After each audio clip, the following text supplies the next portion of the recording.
ലോക്സഭാ തെരഞ്ഞെടുപ്പിന്റെ മൂന്നാം ഘട്ട വോട്ടെടുപ്പിൽ പശ്ചിമ ബംഗാളിൽ പലയിടങ്ങളിലും സംഘർഷം കനത്ത അവസ്ഥയാണ്. ബംഗാളിൽ നിന്നും ഇപ്പോൾ ലഭിക്കുന്ന വിവരങ്ങളൊന്നും അത്ര നല്ലതല്ല. ബംഗാളിലെ വിവിധ ജില്ലകളിൽ വ്യാപകമായ സംഘർഷങ്ങളും ബൂത്ത് പിടുത്തവും കള്ളവോട്ട് സംഭവങ്ങൾ വരെ ഉണ്ടായിക്കൊണ്ടിരിക്കുകയാണ്. അസം ഉൾപ്പെടെയുള്ള സംസ്ഥാനങ്ങളിൽ വ്യാപകമായ EVM തകരാറുകളും റിപ്പോർട്ട് ചെയ്തിട്ടുണ്ട്. മുർഷിദാബാദ്, ജാംഗീർ മണ്ഡലങ്ങളിലാണ് കൂടുതൽ അക്രമ സംഭവങ്ങൾ ഉണ്ടായിരിക്കുന്നത്. മുർഷിദാബാദിലെ ലോച്ചൻപൂരിൽ CPI ബൂത്ത് ഏജന്റിനെ അടിച്ചോടിച്ചെന്നും പകരം തൃണമൂൽ പ്രവർത്തകർ ബൂത്ത് കൈയടക്കിയതായും ഇടതുമുന്നണി സ്ഥാനാർത്ഥി മുഹമ്മദ് സലീം ആരോപിച്ചു.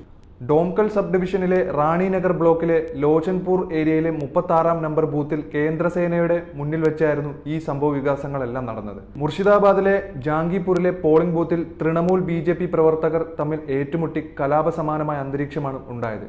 ബർഹാംപൂർ സബ് ഡിവിഷനിലെ ഹരിഹർപാരയിൽ ഒരു കോൺഗ്രസ് നേതാവിന്റെ വീടിന് നേരെ ബോംബേറുണ്ടായി. സമർഗഞ്ചിൽ കോൺഗ്രസ് പ്രവർത്തകർക്കും മർദ്ദനമേറ്റു. ബംഗാളിലെ ആദ്യ 2 ഘട്ട വോട്ടെടുപ്പുകളിലും വ്യാപകമായ അക്രമം നേരത്തെ റിപ്പോർട്ട് ചെയ്തിട്ടുണ്ടായിരുന്നു. മഹാരാഷ്ട്രയിൽ വോട്ടർമാർക്ക് പണം നൽകിയെന്ന NCP വിഭാഗത്തിന്റെ പരാതിയെ തുടർന്ന് പോലീസ് NCP അജിത് പവാർ പക്ഷത്തെ 5 പേരെ അറസ്റ്റ് ചെയ്തു. ഉത്തർപ്രദേശിലെ മെയിൻപുരി ലോക്സഭാ മണ്ഡലത്തിലെ ബൂത്തുകൾ കൊള്ളയടിക്കാൻ BJP പ്രവർത്തകർ ശ്രമിക്കുന്നതായി സമാജ്വാദി പാർട്ടി അധ്യക്ഷൻ അഖിലേഷ് യാദവ് ആരോപിച്ചു. പ്രതിപക്ഷ പാർട്ടികളിൽ നിന്നുള്ളവരെ പോലീസ് സ്റ്റേഷനുകളിൽ തടഞ്ഞു വയ്ക്കുകയാണെന്നും അദ്ദേഹം ആരോപിച്ചു. അസമിൽ 965 EVMകൾക്ക് തകരാർ നേരിട്ടതായി തെരഞ്ഞെടുപ്പ് കമ്മീഷൻ അറിയിച്ചിട്ടുണ്ട്. അസമിൽ 965 EVMകൾക്ക് തകരാർ നേരിട്ടതായി തെരഞ്ഞെടുപ്പ് കമ്മീഷൻ അറിയിച്ചിട്ടുണ്ട്. അതുകൊണ്ട് വോട്ടെടുപ്പ് നടന്ന 4 മണ്ഡലങ്ങളിൽ ധുബ്രിയിൽ 280 വോട്ടിംഗ് യന്ത്രങ്ങളും, ബാർപേട്ടയിൽ 265, ഗുവാഹട്ടിയിൽ 226, കൊക്രജാറിൽ 194 എന്നിങ്ങനെയും EVMകൾ മാറ്റിസ്ഥാപിക്കേണ്ടതായി വന്നു. വ്യാപകമായി ഇത്തരത്തിൽ EVMകൾ കേടായതിനെക്കുറിച്ച് അന്വേഷണം നടത്തണമെന്ന ആവശ്യവും ഉയർന്നു വന്നിട്ടുണ്ട്.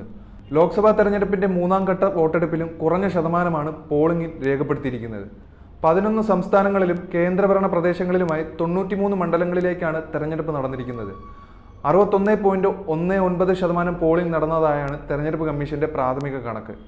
അന്തിമ വിശകലനത്തിൽ അല്പം കൂടി ഉയർന്നേക്കുമെന്നാണ് കണക്കുകൾ വ്യക്തമാക്കുന്നത്.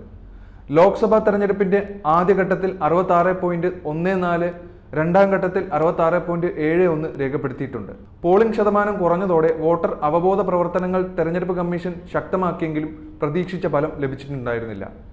അസമിലാണ് ഏറ്റവും കൂടുതൽ polling, 74.86%, Bihar 56.01%, Bandra and Nagar Haveli, Daman and Diu 65.23%, Goa 72.52%, Gujarat 55.22%, Karnataka 66.05%, Maharashtra 55.13%, പശ്ചിമ ബംഗാൾ 73.93% എന്നിങ്ങനെയാണ് പോളിംഗ് റിപ്പോർട്ടുകൾ വന്നിരിക്കുന്നത്.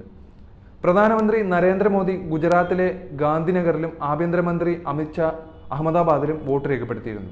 കർണാടകയിൽ തെരഞ്ഞെടുപ്പ് ഡ്യൂട്ടിയിലായിരുന്ന 2 സർക്കാർ ഉദ്യോഗസ്ഥർ ഹൃദയാഘാതത്തെ തുടർന്ന് മരിച്ച റിപ്പോർട്ടുകളും പുറത്തു വരുന്നുണ്ട്. ഗുജറാത്തിലെ അംറേലിയിലെ വനിതാ പോളിംഗ് ഓഫീസറും ഹൃദയാഘാതം മൂലം മരിച്ചു.